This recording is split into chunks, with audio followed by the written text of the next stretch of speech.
Welcome to PAB 2011. My presentation is called Applied Synesthesia. It's a hard word to say. What photography has taught me about audio. I mean stories, I mean life, I mean the universe, I mean everything. And this started off as a presentation just focusing on going from photography to audio production. But then I realized that when the theme of the conference was announced about it being stories, that a lot of my favorite photographs and favorite photographers I was going to show you how they have lessons and implications, I think, that would apply to any kind of creative endeavor, any kind of storytelling. I've been doing photography on and off since 1975. Went away for a while, but it's my first love. I found my way back. And I have never, ever taken a formal photography course. But having said that, in this presentation, you're going to meet my teachers. Now, sort of first thing I want to talk about is concept, remember what it took to get here. This is a picture. It's actually the first, it could be debated, but it's the first actual photograph taken by a Frenchman named Niepce in about 1825-26.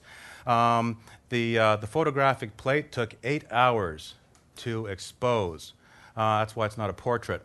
And it's and what's funny, it took so long is if you were to look at the picture very closely, you'll see the shadows are wrong because they've got the shadows from both ends. It was a piece of pewter coated with something called bitumen of Judea, which is basically asphalt.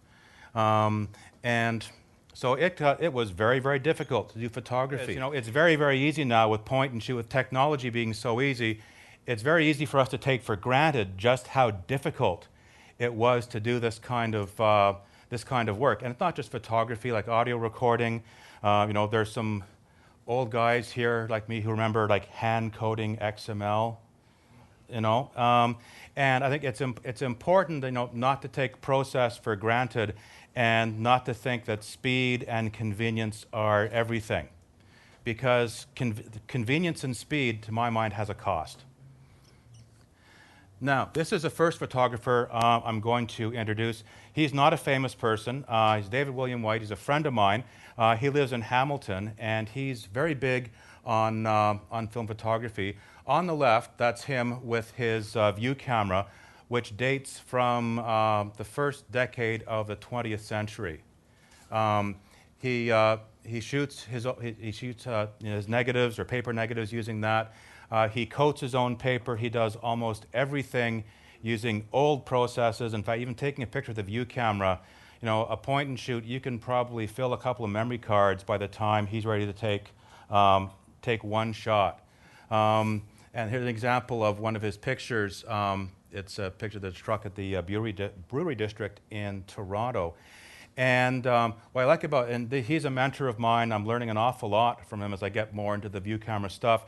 And like people have said, well, are you making a virtue out of difficulty? And no, that's just, he's not being masochistic. What he likes is because it takes him so long to do a picture compared to, the spray and pray approach of digital, is that he finds it gives him insight, it helps him see, and it allows him to take sort of a measured, calm, thorough view of his subject. And he sees things that a lot of us don't. So I think sometimes, even though the technology allows you to go 1,000,000 miles an hour, sometimes go for a walk. Now, don't be afraid to push. This is a picture of Winston Churchill by Canadian portrait photographer Joseph Karsh. This is not the famous one. This is this keeps falling off. This is one that was taken at the same session. This is the famous one that everyone knows. The scowling, angry, the British bulldog, basically. Anyone here know the story behind it? Okay, I see some nod. Oh, okay, not the whole room. So the story was it's at the House of Commons. Churchill is over in mid-war. He stomps into the room. He's already in not a very good mood. He's got his trademark cigar, and he's a bit snarky with Karsh. Karsh is getting him set up for the picture, says, not quite right. So what he does to capture the moment, he goes over to Churchill. Rick, you get to be Churchill for a second. He goes over and pulls the cigar out of his mouth, goes back and clicks. Churchill is not amused. But if we were to go back to the other picture, excuse me, which picture goes beyond showing what Churchill looked like to showing his kick-ass, take-no-prisoners spirit? Like, I think in this picture, Karsh caught the, he was able, by pushing, by, poking the bear, he was able to show who Churchill really was. There are different kinds of pushing. There's pushing subjects, sort of getting a bit confrontational, get a picture, but there's also pushing yourself, confronting yourself, dealing with things that might make you feel nervous and uncomfortable. So at the beginning of the year on my photo blog, I came up with sort of a to-do list for this year to address certain kinds of photography, certain kinds of subjects and techniques that made me feel a bit nervous. And two of the subjects were self-portraiture.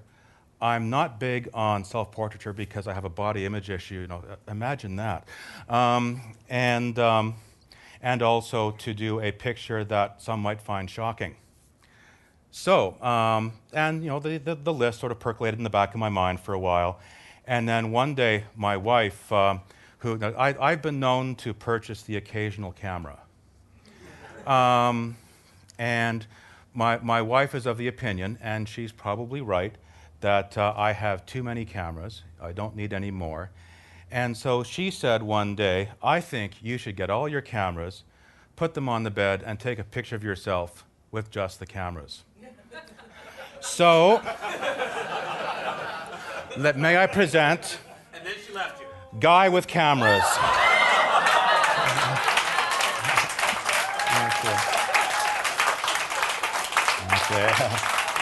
Okay. And so now I can hereby check off 2 more items on my bucket list. We have Stravinsky sitting at a piano, but it's so tightly framed that people have said, well, the piano looks like a note. And it almost makes it look like Stravinsky was immersed or embedded in the music. And well, what great composition.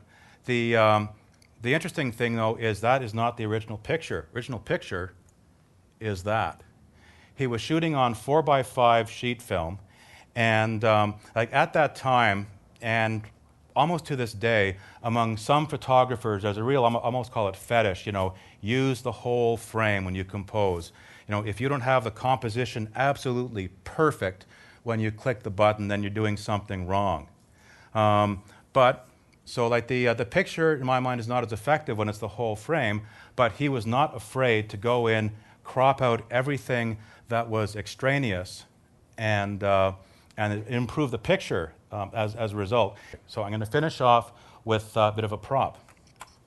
I bought an old 3.25 by 4.25 film plate camera a while ago. I went on eBay to get some film cases for it because you can't go down to a Blacks and buy these anymore. And so a bunch of these came when I think I bought a dozen of them, and I was opening up to see, okay, is it making sure I got all the bits that I needed. And so I opened this one up, and what I found was that there was a piece of film in it. Now, of course, as soon as I opened it up, the light ruined it. This is dark. If I develop right now, it'd be solid black. It could have been a never shot. Could have been an empty slide. Don't know. Could have been a stupid vacation picture. Don't know. Could have been something absolutely brilliant. We'll never know because whatever story was here was lost. So I guess my call to action is everyone in this room, in one way or another, has a head full of undeveloped film. Make sure you develop it. Make sure you share it. Make sure your story gets told. That's it. Okay.